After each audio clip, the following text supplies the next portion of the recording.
नमस्कार दोस्तों, स्वागत है आप सभी का एक नए वीडियो में। दोस्तों, हमारे सनातन धर्म में पितृपक्ष का बहुत अधिक महत्व होता है। पितृपक्ष के दौरान हमारे पूर्वज पितृलोक से धरती पर हमसे मिलने के लिए आते हैं। हमारे द्वारा उनके लिए किए जाने वाले श्राद्ध तथा तर्पण पिंडदान आदि कार्यों से वे संतुष्ट होकर हमें आशीर्वाद प्रदान करते हैं।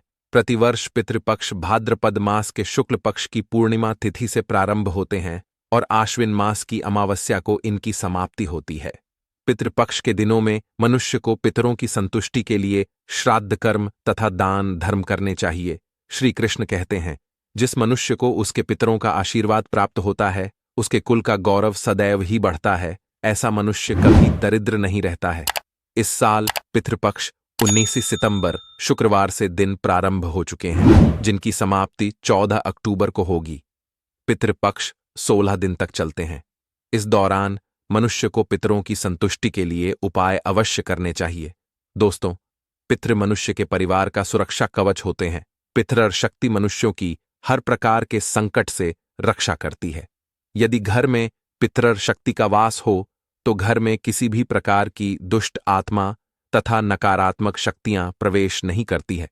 इसीलिए हमें पितृपक्ष में कुछ ऐसे कार्य करने चाहिए जिससे हमारे घर में पितृशक्ति का वास हो।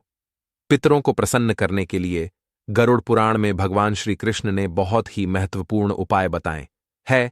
भगवान श्री कृष्ण के अनुसार पितरों की संतुष्टि के लिए सर्वोत्तम उपाय है दान करना, और दान में भी सर्वोत्तम होता है तिल का दान करना। जो भी मनुष्य पितृपक्ष में पितरों के लिए तेल का दान करता है, उसके सभी पापों का एवं दुखों का नाश हो जाता है। इसके अलावा आप पितृपक्ष में अपने पितरों की संतुष्टि के लिए वस्त्र आदि का दान अवश्य करें। यदि दान किया जाए तो कई गुना अधिक फलों की प्राप्ति होती है। दोस्तों, हमारे प्राचीन धर्म ग्रंथों में गौ माता को एक अत्यंत महत्वपूर्ण और पवित्र पशु माना जाता है। शास्त्रों में गाय को माता कहा गया है और समस्त देवी देवताओं का पूजन करते हैं। गौ माता के शरीर में 35 कोटि देवी देवताओं का निवास होता है। गाय एक अत्यंत पवित्र, निर्मल, शांत, निष्पाप जीव है। ऋग्वेद में गाय को इस संसार का पालन पोषण करने वाली कामधेनु माता कहा गया है। इसके दर्शन मात्र से मनुष्य के हजारों पाप नष्ट हो जाते हैं। इसीलिए कभी इस निष्पाप गौ माता पर अत्याचार नहीं करना चाहिए। गाय को कभी मारना नहीं चाहिए और कभी उन्हें कष्ट नहीं देना चाहिए। गाय को मारना शास्त्रों में सबसे बड़ा पाप माना गया है। दोस्तों, जैसा कि हम सभी जानते हैं, भगवान श्री कृष्ण को गायों से विशेष लगाव था। उन्हें गौ माता बहुत अधिक प्रिय थी।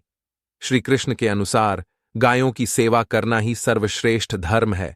इससे बड़ा पुण्य का कार्य संसार में दूसरा कोई नहीं। कलयुग की भविष्यवाणी करते हुए भगवान श्री कृष्ण कहते हैं कि कलयुग में जो मनुष्य गाय की निस्वार्थ भाव से सेवा करेगा, वह सुख समृद्धि प्राप्त करेगा। जो स्त्री रसोई में बनी पहली रोटी गौ माता को खिलाएगी, वह सदा सुहागन और सौभाग्यशाली रहेगी। जो लोग अपने घर में गाय से प्राप्त पंचगव्य को घर में रखेगा, उसके घर में कभी दुख दरिद्रता नहीं आएगी। दोस्तों, हमारे धर्म के सभी शास्त्रों में गाय की सेवा को ही सर्वश्रेष्ठ माना गया है। जो व्यक्ति प्रतिदिन किसी न किसी तरह से गौ माता की सेवा करता है, वह सबसे अधिक पुण्यवान बन जाता है। गांव में तो मनुष्य को गाय की सेवा करने का अवसर प्राप्त होता है, लेकिन शहरों में गाय के दर्शन आसानी से नहीं हो पाते हैं। इसीलिए मनुष्य को गौशाला में जाकर गाय की सेवा करनी चाहिए अथवा गौशाला के लिए दान धर्म करने चाहिए। इसके अलावा आप अपने घर में ही गौ माता की मूर्ति रखकर उनकी पूजा जरूर करें। इससे भी माता कामधेनु का आशीर्वाद प्राप्त होता है। शास्त्रों में गौ माता को माता लक्ष्मी का रूप माना गया है, इसीलिए उनकी पूजा करने से दरिद्रता दूर होती है। प्राचीन काल से ही गौ माता की सेवा और संरक्षण करने की परंपरा चली आ रही है। कई आर्षि मुनि अपनी कुटिया में गायों का पालन करते थे तथा राजा महाराज गायों का दान करते थे। गायों के दान को सबसे बड़ा दान कहा गया है। गाय का दान करने से सभी जन्मों के पाप नष्ट हो जाते हैं और मनुष्य को मोक्ष की प्राप्ति होती है। आज के इस वीडियो में हम आपको गौ माता के संबंध में बहुत ही महत्वपूर्ण बातें बताने जा रहे हैं। गाय की पूजा कैसे करनी चाहिए, गाय को कौन सी चीज खिलाने से कौन सा फल मिलता है तथा गाय के किस अंग को स्पर्श करने से दरिद्रता दूर होती है। आदि के बारे में दोस्तों हमारे शास्त्रों में बहुत ही महत्वपूर्ण ज्ञान दिया गया है। हमारी अत्यंत पूजनीय गौ माता के बारे में आप सभी को यह बातें अवश्य जान लेनी चाहिए। इससे आपके जीवन से सभी प्रकार के कष्ट दूर होंगे। दोस्तों, कई बार मनुष्य जाने अनजाने में गाय को कुछ चीज खिला देते हैं जिस मां लक्ष्मी क्रोधित हो जाती है।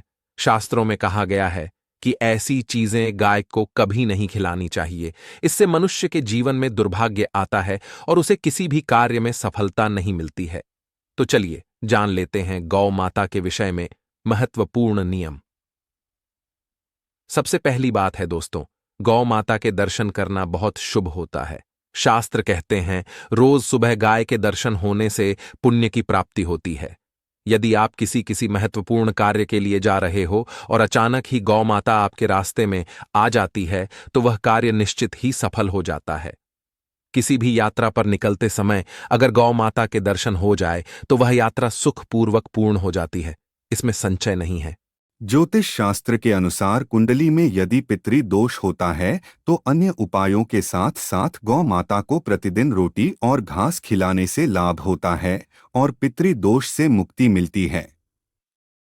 इसी तरह कुंडली में यदि शनि की 7.5 या महादशा है तो हर शनिवार और अमावस्या को काले रंग की गाय को घास या रोटी खिलाएं और उसकी पूजा करें, इससे शनि दोष कम होता है। कुंडली में शुक्र ग्रह की स्थिति को मजबूत करने के लिए ज्योतिष शास्त्र के अनुसार सुबह के भोजन में सबसे पहली रोटी निकलकर एक सफेद गाय को खिलाना शुभ माना जाता है। अगर आपकी कुंडली में बुध ग्रह कमजोर है या आपको किसी कारण इसके दुष्प्रभाव झेलने पड़ रहे हैं तो हर बुधवार के दिन गाय को हरा चारा खिलाना शुरू कर दें। इससे बुध से जुड़े दुष्प्रभाव दूर होंगे और आपको तमाम समस्याओं का हल मिल जाएगा। अगर कुंडली में मंगल दोष है जिसके कारण आपके जीवन में कई तरह की परेशानियां हैं तो लाल रंग की गाय की सेवा करें। मंगलवार के दिन गाय का पूजन करें और उसे अच्छा और चने आदि खिलाएं। बृहस्पति ग्रह को जीवन के सभी मांगलिक कार्यों का कारक माना जाता है। ऐसे में अगर किसी व्यक्ति के जीवन में विवाह आदि मांगलिक कार्यों में विघ्न निर्माण हो रहे हैं तो उन लोगों को कुंडली में बृहस्पति ग्रह की स्थिति को मजबूत करने के लिए रोटी पर गुड़ और चने रखकर गाय को खिला देना चाहिए। इससे आपको शुभ परिणाम प्राप्त होते हैं। अगर घर में अशांति है, लड़ाई झगड़े होते रहते हैं तो घर में सुख शांति बनाए रखने के लिए घर के अंदर गाय के गोबर से बने उपले को जलाना चाहिए और उसका धुआं संपूर्ण घर में फैलाना चाहिए। इससे घर की नकारात्मक ऊर्जा नष्ट होती है और सकारात्मक ऊर्जा में वृद्धि होती है। गाय के दूध, दही, घी, गोबर और गोमूत्र से बनने वाले मिश्रण को पंचगव्य कहते हैं।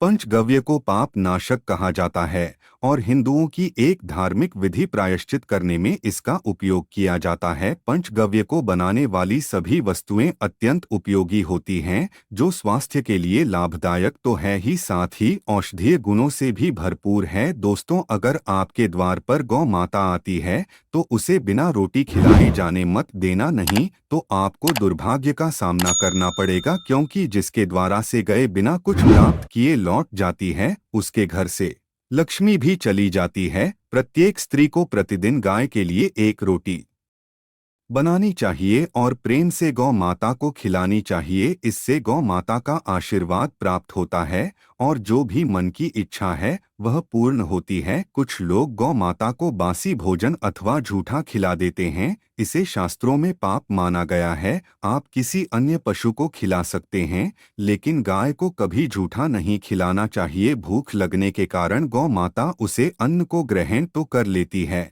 लेकिन इसका पाप उस व्यक्ति को लगता है जो गौ माता को ऐसा बासी भोजन खिलाता है। गाय एक शाकाहारी और पवित्र पशु है, इसीलिए गाय के भोजन में कभी मांस, अंडे आदि चीज नहीं डालनी चाहिए। ऐसा करने से महापाप लगता है। यदि आपकी कुंडली में चंद्र दोष है और जिसके कारण लगातार परेशानी उठानी पड़ रही है, तो आप यह एक उपाय जरूर करें। आप रोटी पर सफेद मक्खन, नमक और घी लगाकर गौ माता को मिला दे। यदि शनि दोष है तो आटे में थोड़े काले तिल मिलाकर रोटी बनाकर गौ माता को मिला दे। इससे शनि दोष समाप्त होता है। मंगल दोष को दूर करने के लिए रोटी पर हल्दी लगाकर गाय को खिलाना चाहिए। अगर घर में धन की समस्या है तो गुरुवार के दिन गाय को केले का फल खिलाना चाहिए, इससे दरिद्रता दूर होती है। दोस्तों, गौ माता के पीठ पर एक उभरा हुआ कुबड़ होता है, उसके बाद में सूर्य केतु नाड़ी होती है।